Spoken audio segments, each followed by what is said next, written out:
Hi, and welcome back to How I See, a Leica podcast. Today, my guest is Sara Messinger. Sara, thank you so much for joining us today. I'm so excited to sit with you, chat through photography, life. How are you doing today?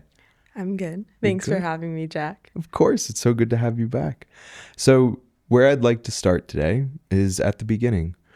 Where did you first feel a connection to photography? I feel like I flirted with photography for a really long time. I feel like my first exposure to photography was when I was a kid, and I had this really close friendship with my great uncle, and he passed me a bunch of a box full of family pictures, and it was my job to archive and organize them. And I think that was my first realization of oh, photography, if the photograph is important, in order to preserve memory. And I kind of formed this obsession with that. So I feel it started with my family's history, my family's story. And then I played soccer growing up, and that was my whole life until I played in college. And when I was in college, I took a photo one class. And I was like, wow, I really like photography, but I had no time to do it because I was playing Division I soccer. So it took until I decided to quit soccer, which was the scariest decision of my life. And then I moved to New York. And then until COVID, which was maybe a year later, I finally had the time to devote my energy to that. And I would go on walks every day with my camera. And then I became obsessed. What was it kind of like archiving that family archive of images? And what age were you at that time where you got your first archival job? I think I was 12. I mean, I think that's looking back at it now, it's one of those things that I only realized once I was older, thinking where did it start? And I think there was I have a Jewish background, so I think there's this obsession with memory, storytelling in the family. My great uncle was a Holocaust survivor, and I think that kind of fueled my interest in that. And so I feel my connection to photography is actually very Jewish in some way. It comes from that sort of upbringing and obsession with memory. Now, were most of these images that you were archiving film? Because I know that most or almost all of your work is shot on film, and I'm just curious, why do you still choose to shoot film in such a digital age? They were definitely all filmed because they were there's the influence right there before the digital age. So I think there's something of course very vernacular about them, but they're still very fascinating photographs. When I started photography, I was shooting digital, and I think especially in this digital world, in the age of social media, there's obsession with the perfect photo. And so I would see something and I would take tons and tons of pictures trying to construct the perfect moment. And when my friend lent me his Leica M2, and when I picked that up, I realized I was more thoughtful about the images I was making, and I think relying more on my subconscious versus trying to construct something. And that was when I kind of fell in love with film. I've said it before. I feel I say it many times, but I feel when I shoot with film, I'm leading with my heart, and when I'm photographing digitally, just maybe because I have no control, it's coming more from this mathematical sort of trying to fill the perfect composition. Yeah. What was the process like for getting comfortable with film too? Was it something where it was oh, immediately I am solid with this, or did it take some time to really hone in that craft? I mean, I remember because I used to work at a film lab. Nice. Contact photo lab that my friend Jorge Garcia owns. You guys should go to. And I still go there. And I literally developed and scanned my first roll of film myself. And I remember seeing this portrait that I made, and for me it was it was the first portrait I felt I really made. There was something that hit different about that. And I felt that since then I was chasing that feeling, or sort of image making. I kind of threw all my other photos out the window, and I was this is what we're after. Yeah. So it was very defining moment. And then I felt such a more of a connection, having the tangible film in my hand, being I developed this, I then scanned it, and here's the negative. This negative is marked by light from that moment. It was a souvenir.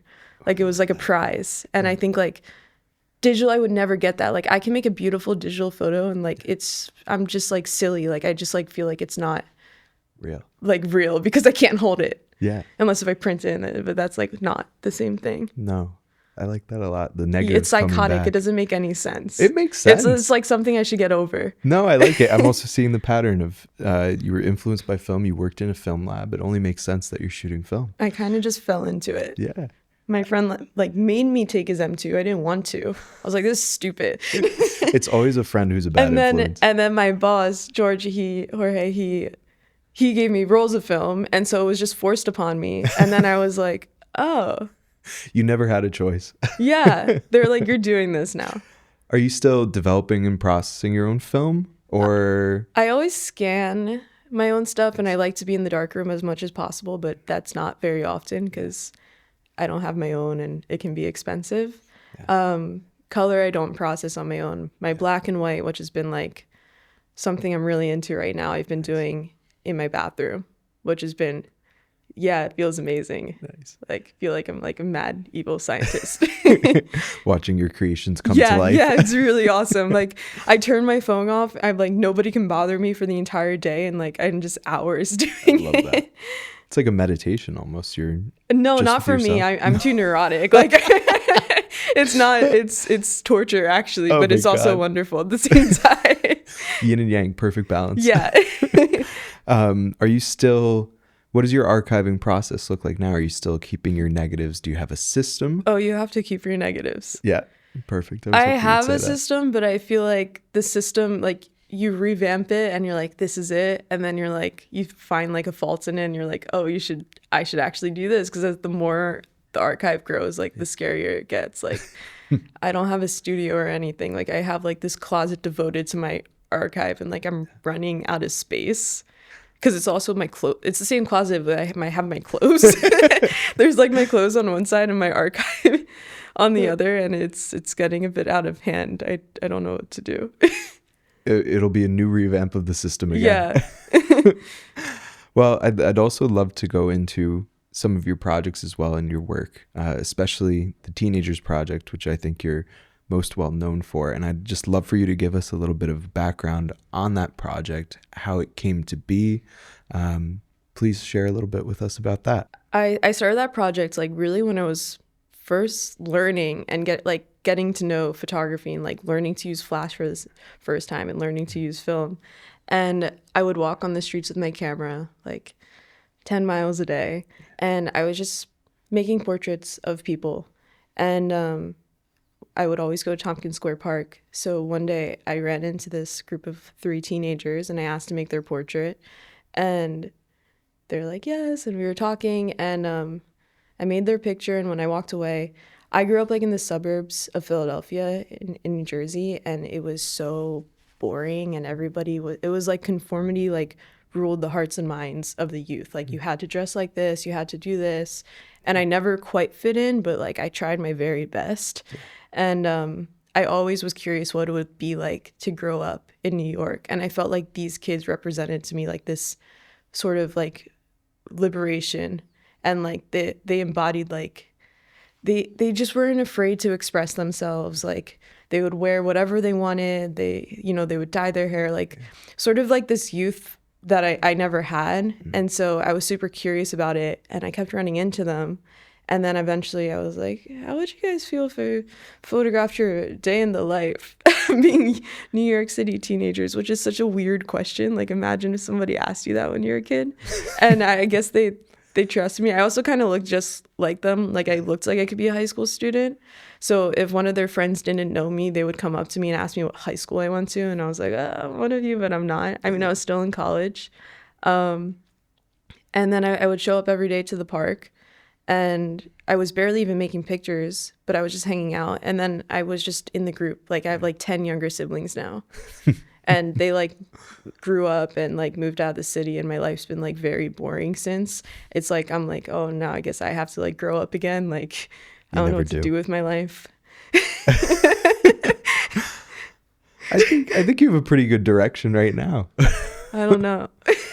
It'll present itself to you. But when you first began and you did see the teenagers and they were coming up to you and you took kind of that first portrait of them, did you have something inside your head where you're like, I can see this being a project, or did that naturally take shape over time?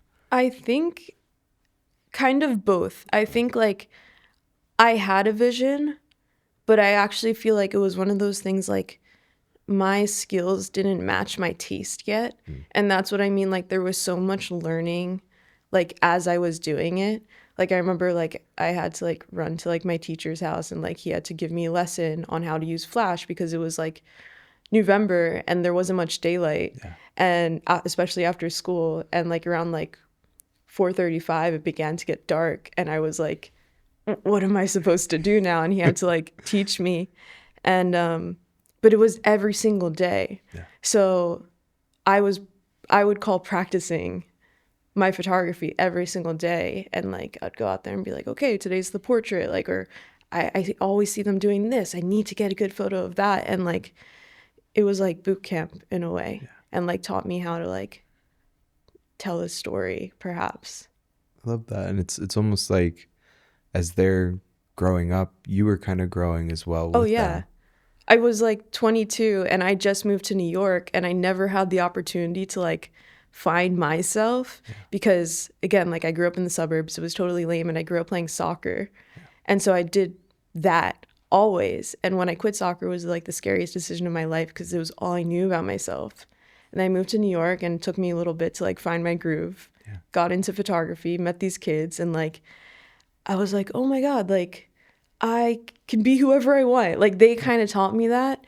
And yeah, it was a second youth in a way. Love that. It's almost like you just took the question right out of my mouth from where I wanted to go from here. But I wanted to also ask you, throughout your time spent with them, did you learn anything from them? Like what was your key takeaways from them through this project? And it doesn't have to be about photography, but anything in general about life either. They were like the people that like I always wanted to find. Yeah. Like they were so open-minded. They were so like they encouraged their friends to be exactly who they want. Like I feel like I already said it, but like I just like wish they were like the kids I grew up around. So they did teach me how to like kind of like walk through this world and just like not give a crap about like what anybody else thinks about you. So yeah. I think that's a beautiful lesson. And I think the other thing too, like now you got it? Like the thing that I love about making that work with them was that we would go to the park every day and it was like, okay, what are we going to do? And like they found their own fun.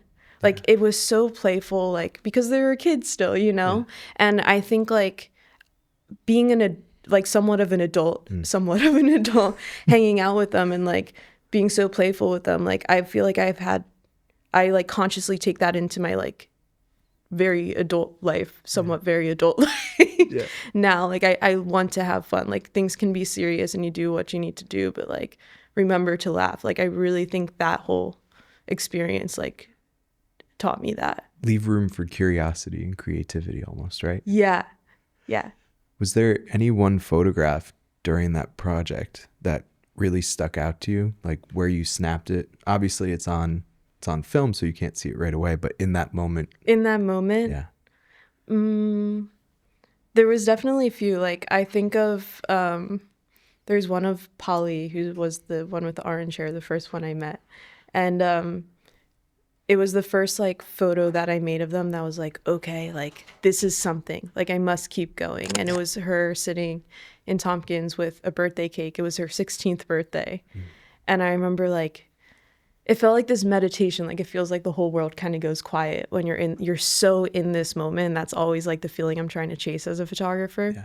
And I remember feeling that when I was there. And then when I get the film back, it's like confirmation of like, I thought there was something magical here or like something worth preserving. And then the film just confirms it. Yeah. Yeah. And I think there's other moments like that too, but that's the first one that comes to mind. It's wonderful. And as soon as you brought up the scene, it's funny, I saw the picture flash right in my head. Yeah. I also wanted to talk to you a little bit about your style, whether it's like my fashion. Well, first, your fashion's great. The outfit's wonderful. Thank you. I'm happy we went with the sweater today. Yeah. But photographic styling, the thing that I noticed in your work, whether it be this project or it was commissioned work, whatever it is that you're shooting, it feels very intimate, like you're a part of the moment.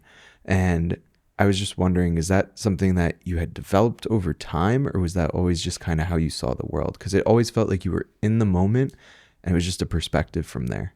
I feel like it was very instinctual. Like I think it has so much to do with just like who I am as a person. Like looking back at like my childhood and like especially like my years in high school, it's like, why didn't I have a camera? Like I was so observant, and I think there was perhaps like this desire to be part of something, but like so shy at the same time that I didn't know how to work my way in. And I think like now having a camera in my hand, it just makes sense given my personality, and it allowed me to get in. And like I think my whole like especially like my adolescence years, like there was like this like intimacy and honesty that I think I was always searching for. And I think with my camera that, and like as an adult, like that's what I'm still looking for. And I think my camera allows me to get into those spaces. And so I think I'm always sort of tiptoeing as close as I can to this feeling that maybe I'm chasing. It maybe, perhaps. I think you're succeeding just from a viewer's standpoint. When I look at your work, I almost feel like I'm there. So thank you. it's incredible. I think it's a good segue now to actually go and take a look at some of these images for this segment we call Unframed. So the image that we're looking at here is a beautiful color image of a few of these young women from the Teenagers Project getting ready and putting on makeup. In the foreground, we can see the top of their heads. In the middle portion of the frame, we can see within a mirror the three girls getting ready. And in the top left of the mirror, we see Sara with her camera snapping the photo. Sara, if you could walk us through this moment, how it kind of came to be, what you were feeling when you took that picture, please. So this photograph I made in April 2022. So it was a few months after I had started like photographing them, but like being in the group. And I think that this photograph, it was April's birthday party. She's the one with the green hair on the left. And I was like visually over, like here, it was incredible, like everything going on and like nothing I'd ever experienced as a teenager because I was like really just in my own world on my own. And I remember them putting on the makeup, and I was standing on the bathtub ledge and I was trying to make a picture of them in the mirror, but I didn't want myself in it. And I kept like moving around and I couldn't get out of the frame. And then I just surrendered and said, okay, I'm in the frame. And I think when I got that picture back, it was like this realization that like, oh, I'm also sort of in this story because they have become my friends. And like, honestly, like my camera is literally the way I've met most of my friends, them being like some of my closest. And it was like, okay, this is like very much somehow a reflection of my own story and search for self as these teenagers are on this like quest of like finding themselves and like self-identity and like what does that look like.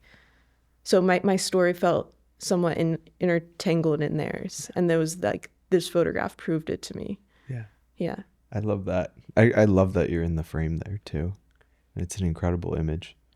It shows a bit of the intimacy of just life and what was going on there. What we have here in this image, it's a beautiful shot. And again, going back to Sara's style, it feels like you're in the frame where you're part of the moment, and it's an embrace between two of the teenagers in the middle of what I'm hoping is Tompkins Square Park. Okay, perfect. Where else? Yeah, if you can walk us through this one as well. Yeah, I don't actually really remember. I remember the day, but I actually don't really remember making the picture. Yeah.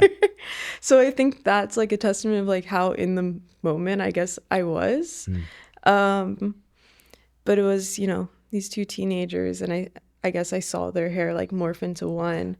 And like this, I mean, to me, that's like such an intimate moment, and like also like a display of affection like in public. And again, like such a level of honesty that like I really admired of these teenagers. And again, going back to what I was saying earlier, like this sort of intimacy and honesty that I think I was like searching for in my own life. And like I was going through like my like I thought I was in love, and then like heartbreak and like all these things. And so I think I would go in to the lives of these teenagers, and was sort of like escapism from like my own stuff going on in my life, but trying to find what I felt like I was missing in their lives. And that's what this photograph represents to me. Like, it's very close to the heart.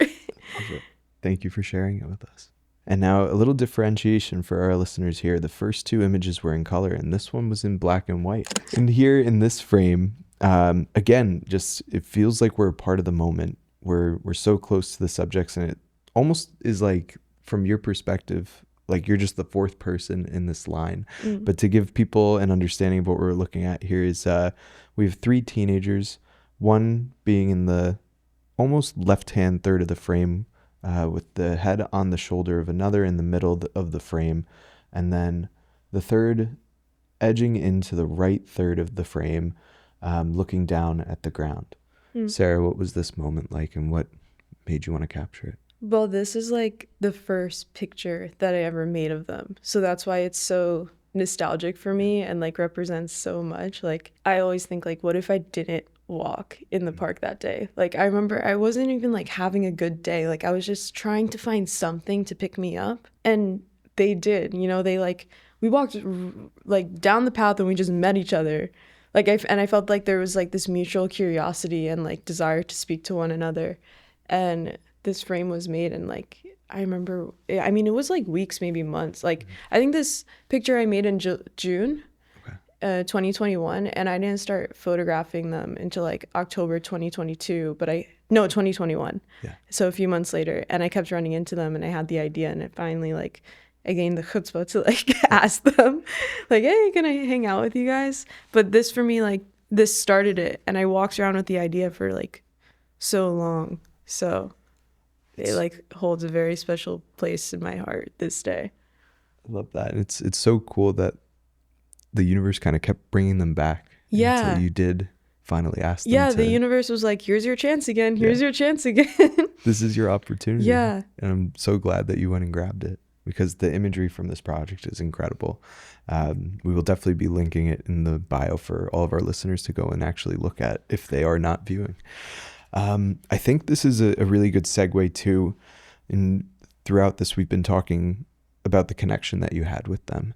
I wanted to ask you, how important is it now for you to connect with your subjects before you even begin photographing them?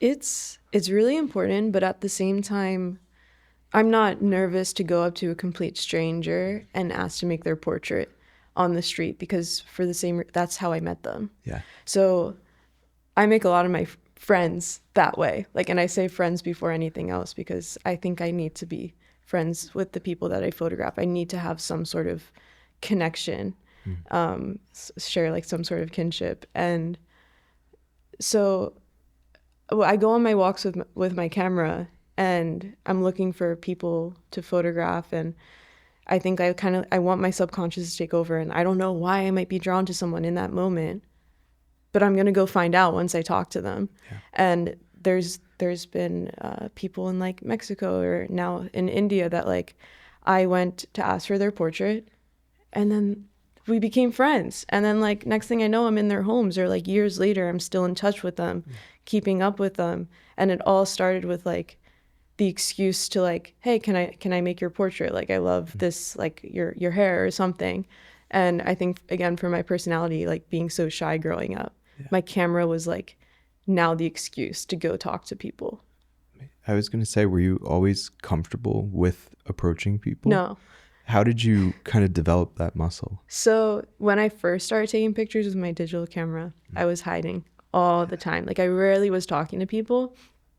And then I think my film camera, it made me realize I need to be more intentional. I only have like 36 frames. So I think that made me think more critically about the images I was making, and really like jump out of my skin, like when there was like a photograph that I wanted to make and something that I saw. And when I would go and talk to people, I realized that like I was getting more intimate moments, and I myself was opening up more. And I was making these pictures that felt very much of a reflection of me too. Like, it was a portrait of them, but it was also a portrait of me. And I think that just like I gained a lot of confidence from that, and like I was more sure of myself. And within time, like I became like less shy and nervous about approaching people, and realized like that was what was necessary to like make the work that felt like me. I also wanted to ask you, in your development as a photographer, what role did mentorship play for you? Well, I feel like I talk about him all the times. um, when I was a student at NYU and I wasn't in the photography school, but somebody showed me, first I saw Taxi by Joseph Rodriguez. That was just coming out in like 2020, 2021. And then I saw Spanish Harlem by Joseph Rodriguez, and I was like, who is this guy? Like, his pictures are amazing. Like, something clicked in me. I was like, this is what it's all about. This is what I want to do. And this was before the teenagers work. And I looked up his name and I was like, oh my God, he teaches at NYU Tisch. I got to get in this class. And I sent him an email. And I think because of COVID, there was a space for like a non-Tisch student. And so I got into the class, and like that was January 2021. And since then, like he's just been like, I feel like the greatest influence in my life. Like I feel like he's believed in me before I even believed in myself, and like would push me so much. And I was so, I felt like I couldn't even take the criticism at first in his class because he gave a lot of it to me. And I couldn't take it because I actually genuinely didn't believe I could do better. But he believed in me, and he would really push me to go out there and make intimate portraits and talk to people and like go deeper and get closer. Is he still mentoring you even now? Yeah. Yeah. I mean, I feel like he would be like, no, but like I'm still knocking on his door. I just want to hang out with him always. Oh my God. I don't know if the feelings are mutual, but He's like, no more. I love him. So recently you just took a trip to India. I'd love for you to share a little bit more about that. Was it personal? Was it work? Was it a little bit of both? What brought you to India? That was like the best trip of my life. Love like mentally, I'm still there if I'm being spacey. I was there for 5 weeks. Mm-hmm. It was very personal. I mean, I think everything I do is personal. Like nobody was hiring me to go there. I guess we could say it that way. Like I wanted to go and explore. I wanted to go and have fun. But of course, my way of exploring and having fun is through my camera. That's how I interact with the world. So of course, like I was making pictures. I was going with a really good friend of mine, who's an amazing photographer. I've been long admirer of her work. Her name's Axia Villamante, and she's a photographer based in Amsterdam. And over the past like 4 years of our friendship, we've seen our work kind of influence one another. She does a lot of self-portraiture. I, of course, do like more documentary work. And whenever we see one another like influence each other, like it was always like, wow, this is so cool. Yeah. Like it was really celebrated versus like, I really don't like competition in photography or the art world. And so I feel like we always have like conversations too, like being like two women photographers nearing 30 years old. And that experience looks, as women, like that looks very different for many different people. And we could get down on like what we might not have, like stability, like partnership, like do we want families one day? But I kind of called her on the phone one day and I was like, but what do we have? Yeah. We have freedom, and how do we exercise that? And I was like, I was kind of brainwashing her. I'm like, we need to go to India like right now. Like, so I like gave her this whole like speech essentially, and I convinced her. And we went together and we're making the work together. Yeah. And it was so wonderful. It was filled with like, I think like the most beautiful challenges and like the most beautiful moments. Like, of course, as photographers, we're so used to making work on our own, like, right? Like it's like a solo endeavor. But I loved the conversations that would come up when we'd kind of be like dancing around each other and trying to figure out a way to make this come together and support one another in the work. And it was very much like this like self-discovery journey. We never knew the next place we were going. Yeah. Like we didn't have any train tickets booked ahead. We didn't have like any hotels. We would end up in cities we didn't even want to go, have no intentions of going to because we couldn't get a train route the other way. And I love this idea of just like, I needed something that freeing. We went with backpacks. Half of our backpacks were filled with film, had like 2 shirts, 2 pants, doing laundry every night. It was awesome. It was sick. Like I'm like, it was awesome. I'd love to hear it and see the enthusiasm behind it too. What was it? Why India? What made you I pick wanted there? an experience. I wanted to experience something visually unlike anything I'd ever seen before. And I always kind of like heard that sort of like talk when people like talked about visiting India. And so for no reason other than that, I was like, let's do it. And I was also obsessed with the idea of taking trains as a form of transportation, and the train culture there is like such a thing. Yeah. I've been obsessed for like the past like 2 years now with this movie Vagabond by Agnes Varda. Okay. And it's about this, it's like made as like a mockumentary. Like it starts with like the death of this girl who was on the road just traveling as like a vagabond. And Yeah. Agnes Varda like goes and like interviews people that like came in contact with her, and there's such this fascination with like a woman traveler like going out there on her own and like just drifting. And so everybody like had something to say, and there'd be these lines like, I want to be free like the girl that came to our house. And like I was like, wow. And so I think that like fictional narrative was always like playing in my head, so I wanted to take some trains. Nice. Yeah. It was like an inspiration for the trip. Yeah, we were constantly referencing it, Whoa. and talking about it. We're Wha- like, oh, that's very Mona, who's like the character. Yeah. What was the train experience like? Were you making a lot of work on the trains too while you were riding them? We were making pictures. I mean, our longest train journey was 30 hours, and it was euphoric. Wow. It was amazing. It felt like a movie. Like it was so surreal. And we made really like lifelong friends with this mother and son. Like I love them. And we ended up going to their house at the end of our journey. And I never been like we were never hungry on the, like people just kept feeding us. Like everybody was so sweet, and like on the trains are these like huge windows, and everybody's just like looking out the window together, talking, and it's so wonderful. It was amazing. So we made pictures of like some people we met. We made pictures of one another, and yeah.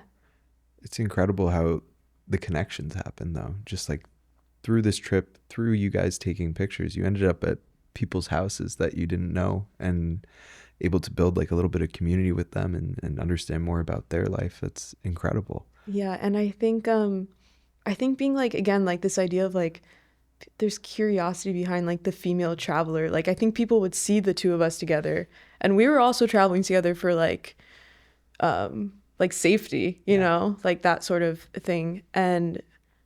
But it was really wonderful because like I would kind of like be really tired, and then she's talking and someone hears her talking, and then so I felt like it like doubled like the amount of opportunities of meeting people. Like we were able to like keep each other going in the trip, versus like, you know, you travel by yourself and you get like, when you're tired, Yeah. and like nobody's there to keep you going, only yourself, and it's like you're just like in your head like battle with yourself. And I think it was wonderful to like travel with one another and make this work and support each other. What was the most impactful moment from the trip?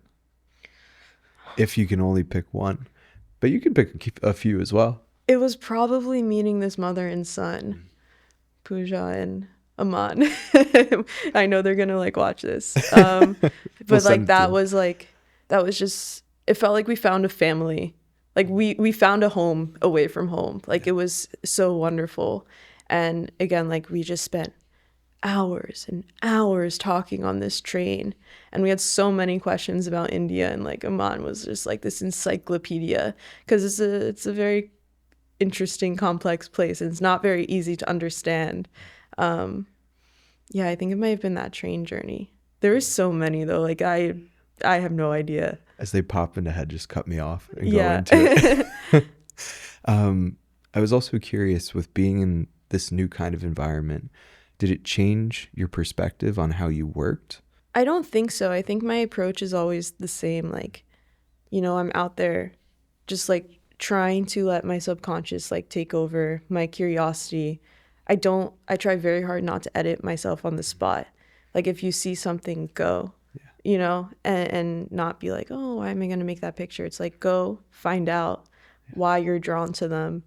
I think if anything, like, again, like working with another person, but I think that was like also like such a beautiful experience and something to like learn how to do, especially as a photographer. Like it's very rare you would have that opportunity. And I Yeah. think it was really wonderful. Do you have a favorite moment that you photographed? A favorite moment that I photographed? There's quite a few. We were at the India Gate in Delhi, and there were so many tourists. And I don't know why, but I guess because we were foreigners, a lot of people were asking us for selfies, and like we kind of got like this crowd around us, which was like interesting. But this little girl just like kind of clung to me, and I kept like kind of being like, oh, like hi.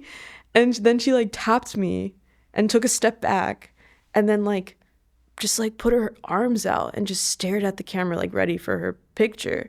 And then it felt so powerful in the moment, and then it was one of those things like it felt like magic, and then you got the film back and you're like, oh, this really was something. And like on both sides of her you see of like these men just like she was in like a sea of men just like standing so tall and proud, and like I feel like that was really, it spoke a lot to like I think me and Oxia going on this trip and like our own experiences. And like there were so many moments on the street, like these like little girls would just like always, we would always be waving at one another, and like this mutual curiosity about each other. Like there was so much of that. Like we got, the homes we would get into was always because of the mothers and the daughters like dragging us in, wanting to talk to us, even if like we didn't speak the same language, like finding ways to communicate. Like I think so much communication is nonverbal. But yeah, I don't even remember what the question was. It was a perfect answer. Yeah, thanks. Now, after this trip, how much time did you spend there again? 5 weeks. 5 weeks. Not enough. I was just going to ask, does I'm that going mean back. that there's another trip that needs to come up? I should stay for a year. Like, I don't know why I'm here. Like, it was so euphoric. Like, every time you turn the corner, like, there was just something that just blew your mind. And, like, there was so many people to meet. Everybody was so nice. And so we were there for 5 weeks. I'm going to go back. We're going to go back in January, I think. Now the video can like hold me to it. I'll show it to you in December. You're like, did you buy your ticket yet? Would you change anything for this next trip? I would make it longer. Nice. It's going to be really difficult because it's going to have to be longer because we like made friends in every city we went to. So we're going to have to say what's up. Yeah. And see like new places. Yep. So it's going to be a challenge to figure that out. Sounds like you have to at least double the amount of time. Yeah, it sounds like it, which is no problem for me. Perfect. We're planning it now. Yeah. Shifting gears a little bit. Where do you turn for inspiration when you need to pick back up your creativity or anything like that? I think again, it's been film. Like I said, I kind of have like, I get fixated on the same things. So like I told you, like this movie Vagabond, and like any friend watching this will be like, oh my gosh, he's talking about that movie again. Like I get really fixated on certain things and like really like celebrate like certain like pieces that like I really, really love. So I think that for sure is one of them. And I really go back to like the same people over and over again. Like I love looking at Mary Ellen Mark. I love looking at Rosalind Fox Solomon. Like I should name like an inspiration that's like not quite photography. I read a lot. I journal a lot. I love a story where like nothing's really happening. And I think that kind of is like guiding in my photography. Like people are like, so what's the catch here? I'm like, this is just life. Like I love a movie, a book where like nothing's really happening. Yeah, I feel like that was like kind of all over the place, but like various means. Yeah. No, I think that's a great answer. I find it interesting too, where nothing's really happening. Do you find that because it's kind of like a commentary on day-to-day life? I think because like I just love, exactly. And I just like, it's realistic. Like I don't know, I don't really need the story arc. And I think it's funny because like when there's a huge story arc, sometimes I can't even pay attention because I'm actually just like so much just like distracted by the visuals. Like Perfect Days by Wim Wenders. Did you see that movie? I haven't. Oh, I'm gonna you have should to add it to my list. totally see it. Well, like nothing happens. That's like the whole movie. It's like perfect days, and it's like his routine, and every day is like the same sort of thing, and it's so wonderful. It's so like peaceful and meditative, and I love finding just like I don't need to photograph anything like extravagant or like I really just love like the little looks in somebody's eyes that can say so much more than anything else probably. I think that's a beautiful way to look at life. What has photography taught you about yourself, if anything? Taught me so much about myself. I like thank photography for my life. Like I was such a shy kid. Like I lived so much of my life in silence, literally. Like I was probably the shyest kid you would ever meet. So I thank photography for allowing me to find my voice and to feel empowered within that. And I mean, I just think like for anyone watching this that like has a young girl or like a young girl watching this, like I think it's so important to like get them in the arts. And I mean, I did sports, sure, and like I had my voice on the soccer field, but like the ability to like find your own unique voice in the arts as like a young kid is like so empowering and I think so important. And I like I would advocate for that some more because it's so you're then sure of yourself. You're like, oh, this is who I am. I'm a total weirdo in this way, but I can embrace and celebrate it. And somebody else is going to see this work and feel this sort of kinship with it because they actually feel the same way and I'm not alone. Yeah. And I think that's so empowering. It is. It's really powerful. Changing gears a little bit. This is going to be fun. We call this the rapid fire segment. So it's going to be 3 questions. First thing that comes to your mind. I didn't know about this. I know. That's why. Oh, okay. God. Are you ready? Oh. Ready?